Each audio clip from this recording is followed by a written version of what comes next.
Dari Museum Louvre di Paris hingga Museum of Modern Art di New York, museum telah menjadi bagian penting dari berbagai kebudayaan di seluruh dunia. Tidak terkecuali Museum Macan di Jakarta, yang sampai saat ini telah menampilkan karya-karya Yayoi Kusama, Damien Hirst, Sujoyono, Arahmayani, dan sederet seniman penting lainnya. Untuk yang belum tahu, Museum Macan memiliki kepanjangan Museum of Modern Art in Nusantara. Tapi ternyata banyak yang belum paham loh tentang sisi bisnis dan pendanaan dari sebuah museum. Menurut saya, museum art itu mendapatkan pendanaan dari Mungkin ada support dari pemerintah dan dari banyaknya jumlah pengunjung yang datang. Yayasan atau donatur dan pecinta-pecinta seni. Dari penjualan karya. Like foreigners come to visit and everyone donate for the museum. Bahkan, sebagian dari kita mungkin belum tahu bedanya sebuah galeri dengan museum. Nggak apa-apa, karena hari ini kita akan membahas seru tentang museum dan aktivitas mereka.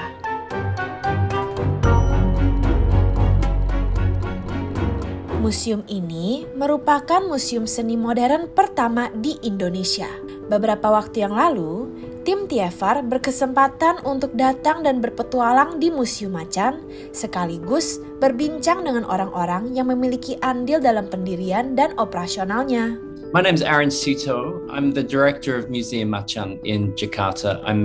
My role in the museum is to look after the entire organization, to develop its programs and to bring art to the public. TFR banyak mendapatkan insight seru, termasuk produk utama sebuah museum, hal yang membedakan Museum Macan dengan yang lain, bagaimana suatu program atau pameran museum dibuat, hingga proses kurasi karya-karya seni. Museum Macan didirikan berdasarkan koleksi yang dimiliki oleh Haryanto Adikusumo. Beliau sudah mengoleksi beragam karya seni selama lebih dari 30 tahun. Setidaknya, ada sekitar 600 karya seni yang telah dikumpulkan dalam 3 dekade, yang berasal dari Indonesia dan internasional. Menurut Aaron Sito, Direktur Museum Macan, tugas museum adalah untuk menjaga dan menampilkan karya-karya seni tersebut dengan apik. We work to very high standards. We can control the humidity, we can control the temperature, and so therefore we are able to protect the artwork for a much longer period of time and to ensure that people in the future will be able to appreciate these works. Sementara itu, produk dari sebuah museum adalah program. Dan program-program baru di Museum Macan biasanya ditentukan oleh koleksi yang ditampilkan atau proyek khusus yang sedang diangkat saat itu. Ini karena hampir mustahil 600 karya seni dapat ditampilkan dengan baik dalam satu waktu sekaligus. Nah, yang bertugas mengkurasi koleksi museum untuk ditampilkan adalah seorang kurator. The role of the curators in the museum is to make exhibitions, to bring works together that might say something, for us to investigate and to do further historical research into a particular work or a particular series or a particular time period. Dalam pengembangan sebuah program, tentu harus diperhatikan siapa audiensnya, karena selera dan kebutuhan tiap segmen tentu berbeda. Program-program edukasi di Museum Macan ini kenapa istimewa? Karena mungkin bisa dibilang ini program yang sangat komprehensif, dalam artian program ini tuh mencakup berbagai jenis audiens. Nah, jadi karena audiensnya ada banyak dan cukup beragam, di pekerjaan ini tuh cukup perlu untuk kita tuh tanggap dan cukup peka juga dengan apa yang sedang terjadi di masyarakat dan apa yang sedang relevan di kalangan-kalangan audiens ini. Sebuah pameran lumrahnya dikembangkan berdasarkan sebuah tema dari koleksi yang akan ditampilkan. Dan yang berperan dalam hal ini bukan hanya kurator, tetapi tim edukasi di Museum Macan. Sebagai contoh, untuk pameran Agus Wage Theater of Me, awalnya tim edukasi harus melakukan riset terlebih dahulu mengenai kerangka kuratorial dan pesan-pesan yang terkandung dalam karya-karya Swage. Setelah pesan-pesan itu terangkum, akan dilakukan koordinasi dengan Departemen Kuratorial tentang karya-karya yang akan ditampilkan.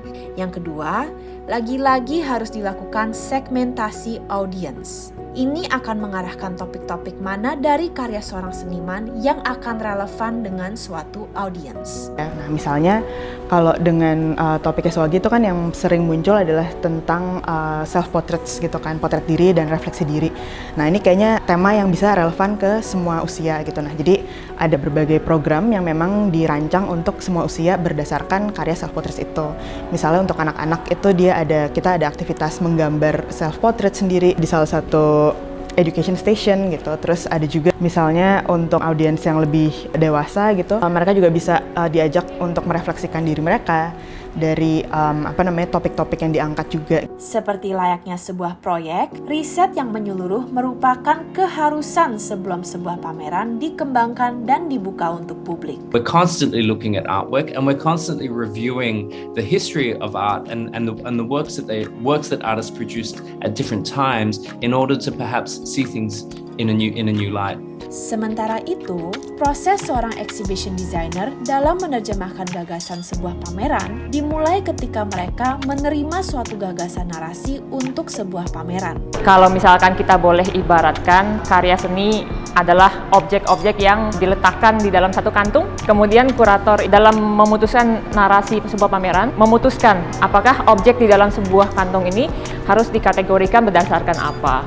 Apakah asal dari objek tersebut, arti di balik objek tersebut, dan lain-lain. Sesuai dengan analogi tersebut, ketika sudah diputuskan, seorang kurator akan kemudian merumuskan yang kita sebut dengan narasi. Narasi tersebut diibaratkan sebagai sebuah cerita mengenai pameran ini dari awal hingga akhirnya. Narasi tersebut yang kemudian diberikan kepada seorang exhibition designer. Tugas seorang exhibition designer kemudian membuat cerita yang bentuknya adalah, ya mungkin yang paling sering kita lihat, bisa buku cerita, bisa novel, sesuatu yang tertulis atau 2 dimensi, menjadi sesuatu yang bisa dirasakan secara 3 dimensi atau melalui tata ruang. Exhibition designer itu dibekali dengan latar belakang untuk mempelajari perilaku pengunjung di tempat-tempat umum dan perilaku pengunjung dari latar belakang yang berbeda. Contohnya yang paling simpel, ketika seseorang masuk ke dalam sebuah pameran, kemana mereka akan nengok dulu, ke kanan atau ke kiri, dan lain-lain. Itu semua dipelajari, kemudian itu yang dijadikan bahan pertimbangan juga ketika menerjemahkan sebuah narasi menjadi desain. Selain itu, pesan dari seniman itu sendiri dan kerangka kuratorial suatu koleksi akan diolah agar relevan dan dapat ditampilkan dengan baik dan menarik di ruang publik. Dalam hal ini, pemilihan wadah komunikasi untuk menyampaikan pesan-pesan tersebut juga tidak kalah penting. Misalnya, saat ini sebagian besar masyarakat sudah terbiasa mengakses informasi dari media sosial. Maka, media sosial harus menjadi salah satu kanal utama dalam memberikan informasi ke publik.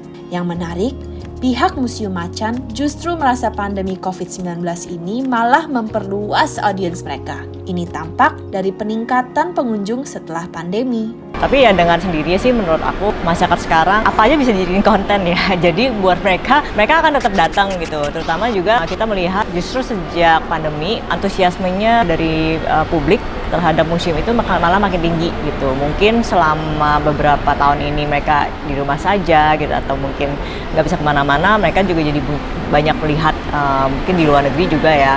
Kan pergi ke museum itu suatu hal yang wajar gitu. I think kayaknya kalau kita perhatikan setelah pandemi ini malah banyak orang-orang yang jadi lebih sadar culture gitu. Makanya mereka kayak mulai tertarik dan curious mau ke museum. Nah, setelah mengenal lebih dalam cara kerja sebuah museum, tentu pernah terpikir tentang sumber pendanaannya. Dari mana sih sebuah museum mendapatkan dana untuk menjalankan aktivitasnya? Museum Macan sendiri merupakan organisasi non-profit, yang artinya organisasi tersebut dijalankan bukan untuk mengejar profit, namun tetap harus dipikirkan agar museum dapat beroperasi dan mendapatkan pemasukan secara berkesinambungan. Kuncinya ada pada program-program yang relevan dan kreatif agar audiens tetap loyal. But just to recap, our funding sources, they come from ticket sales. They also come from patrons, and also through membership programs, and also the support that we get from the Yayasan. These things all have to be balanced together.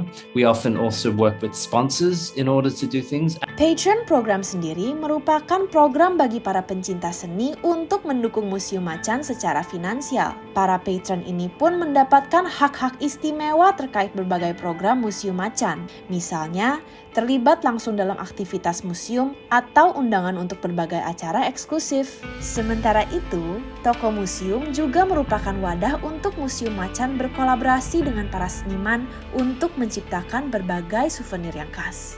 So when we do an exhibition, we like to work with artists to make merchandise. It's a souvenir. It's something for people to take home with them as a remembrance of the things that they saw. But sometimes it can be a little bit complicated because part of our organization, we're very careful about how we manage the rights of artists. Copyright, for instance, is fundamental, and I believe it's probably something that is not so well understood here in Indonesia. Sebagai ruang untuk para seniman, Museum Macan ingin memastikan bahwa para seniman yang terlibat memiliki kontrol akan karya-karya mereka dalam kolaborasi dengan Museum Macan.